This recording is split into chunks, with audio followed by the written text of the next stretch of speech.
ঘটনাটি শুরু হয়েছিল বেসিক্যালি জুলাই পুনর্জাগরণের অনুষ্ঠানকে ঘিরে। আপনারা জানেন যে গত অগাস্ট মাসের 5 তারিখে মানিক মিয়া অ্যাভিনিউতে একটি অনুষ্ঠান হয়েছিল, জুলাই পুনর্জাগরণের অনুষ্ঠান। সেখানে পুলিশ বক্সের ঠিক কাছেই একটি মোটরসাইকেল চুরি হয়ে যায় জনৈক ফাহাদ সাহেবের। তিনি শেরেবাংলা নগর থানায় একটি মামলা দায়ের করেন। এই মামলাটি আমাদের ডিবির কাছে আসার পরে ডিবি তেজগাঁ বিভাগের একটি টিম এটিকে নিয়ে কাজ করা শুরু করে।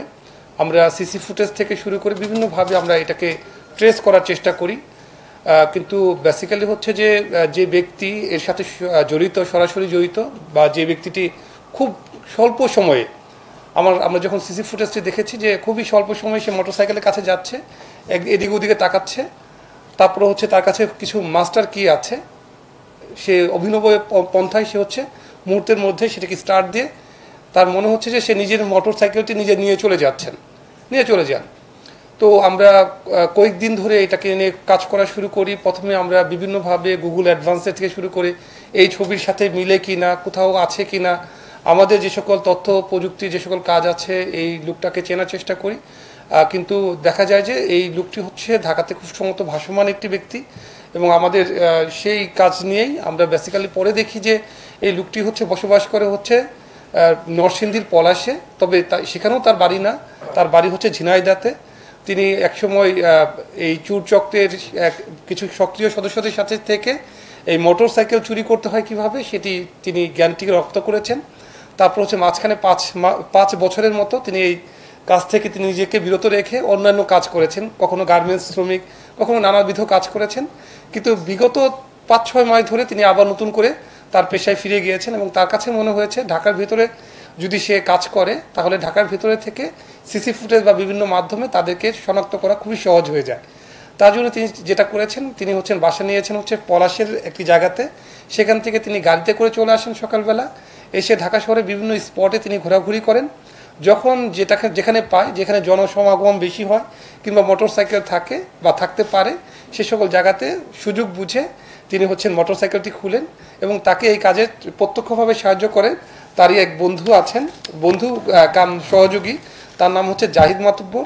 তিনি আবার ঢাকাতে থাকেন, তিনি হচ্ছেন তাকে স্পটগুলো বলে দেন যে আজকে ওই জায়গাটায় আসেন, কালকে ওই জায়গাটায় আসেন, ইত্যাদি ইত্যাদি। তারা যেটা করে সেই মোটরসাইকেলগুলোকে নিয়ে তিনি মোটরসাইকেল চালিয়ে সোজা চলে যান হচ্ছে টাঙ্গাইলের মির্জাপুরে।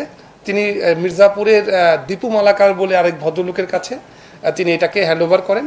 দীপু মালাকার বেসিক্যালি হচ্ছে তাদের এই মোটরসাইকেলগুলো তিনি হচ্ছেন বিক্রি করে দেন, এবং হচ্ছে বিক্রি করার অর্থগুলো তাকে হচ্ছে বিভিন্নভাবে বিকাশ কিংবা কখনো নগদ অর্থের নগদ হাতে টাকাগুলো তাকে পেমেন্ট করে। তো আমরা তখন হচ্ছে চাঁদ মিয়াকে খুঁজে পাওয়ার পরে তাকে ধরার পরে তিনি স্বীকার করেন যে হ্যাঁ তিনি এই কাজটি করেছেন।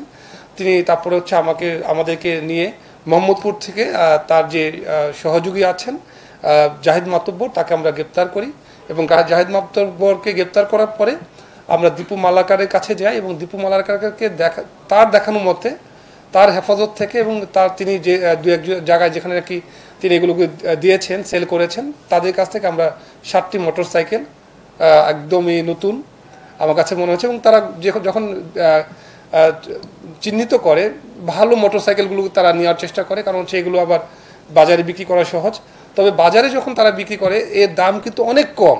তারা জিজ্ঞেস করলো, আমরা যখন দীপুকে জিজ্ঞেস করেছিলাম তখন সে বলেছেন যে 2 লক্ষ টাকার মোটরসাইকেল তারা হচ্ছে 50,000 বা 60,000 টাকাতেও বিক্রি করে দেন।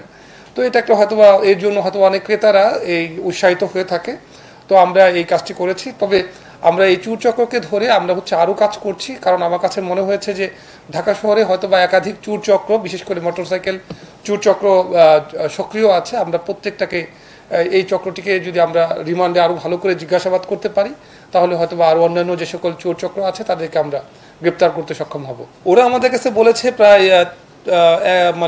25 থেকে 30টির মতো চুরি করেছে। এর আগে বেসিক্যালি ও ধরা খায়নি, ও একবার মাদক মামলায় ধরা খেয়েছিল, আর একটি হচ্ছে ছোটোখাটো একটি মামলাতে ধরা খেয়েছিল, একদিন থেকে চলে গেছে। এইবারই সে হচ্ছে আমাদের কাছে ধরা খেয়েছে।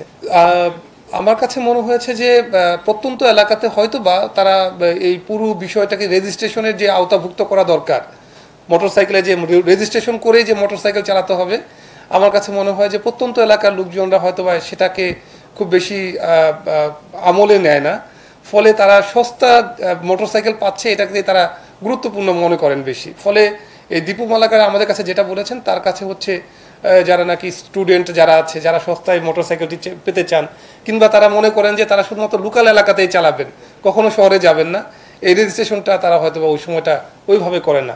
আর কখনো যদি করতে হয় তখন তারা একটা ফেক ডকুমেন্টস তারা তৈরি করে দিতেন, যে ফেক হিসাবে তারা নিজেদেরকে ক্লেম করতে এই গাড়িটা আমাদের কাছে কেনা আছে। দীপু মালাকারের নিজের একটি মোটরসাইকেল গ্যারেজও আছে। তিনি আমাদের কাছে স্বীকারও করেছেন যে কিছু মোটরসাইকেল যেগুলো একটু মানে পার্টস খুলে খুলে বিক্রি করে ফেলা, তিনি কিছু পার্টস খুলে খুলে বিভিন্ন গাড়িতে লাগিয়ে দিয়েছেন। আমি তো একেবারে স্ট্যাটিস্টিক্সলি বলতে পারবো না, যেহেতু আপনার ক্রাইম ডিভিশন সাধারণত রাখে। এটা আমরা পরবর্তীতে তবে স্যার আমি তাদেরকে একটু বলতে চাই, আপনাদের সদয়জ্ঞাতার্থে যেহেতু বলেছেন, আমরা যেহেতু যে এলাকাটা গিয়ে আমাদের দেখতে হয় সেটা হচ্ছে মোহাম্মদপুর এলাকা, সেখানে পড়েছে। এবং আপনারা জানেন যে মোহাম্মদপুরের বিভিন্ন সময়ে বিভিন্নভাবে এটি পত্রিকার নিউজ চলে আসে, মিডিয়াতে চলে আসে, ফেসবুকে বিভিন্নভাবে ভাইরাল হয়ে যায়। তো আমরা কিন্তু গত মাসেও কিন্তু এখানে আপনার যে পুলিশের উপরে যে অ্যাসাল্টটি হয়েছিল, সেখানকার মূল আসামিদেরকে আমরা গ্রেপ্তার করে দিয়েছি। তবে মামলাটি কিন্তু আবার হচ্ছে মোহাম্মদপুর থানাতেই কিন্তু তারা এখনও দেখাশোনা করছে। তারপর হচ্ছে দুইটি গ্রুপের মধ্যে মাদক নিয়ে আদাবর থানাতে মাদক নিয়ে বা মাদকের আধিপত্য বিস্তার নিয়ে তারা হচ্ছে মারামারি করেছিল, সেখানে কিন্তু আমরা কিন্তু একেবারে চাপাতি সহকারে প্রায় হচ্ছে 5-6 জনকে আমরা গ্রেপ্তার করে দিয়েছিলাম। গতকালকে রাত্রে আমরা হচ্ছে আপনাদের বুড়িগঙ্গা ফিলিং স্টেশনে যে ঘটনাটি ঘটেছে, সেই ঘটনার সাথে আসামি এজাহার নামেও আসামি 5 এবং 7কে আমরা কিন্তু গ্রেপ্তার করে মোহাম্মদপুর থানাতে কিন্তু হস্তান্তর করেছি।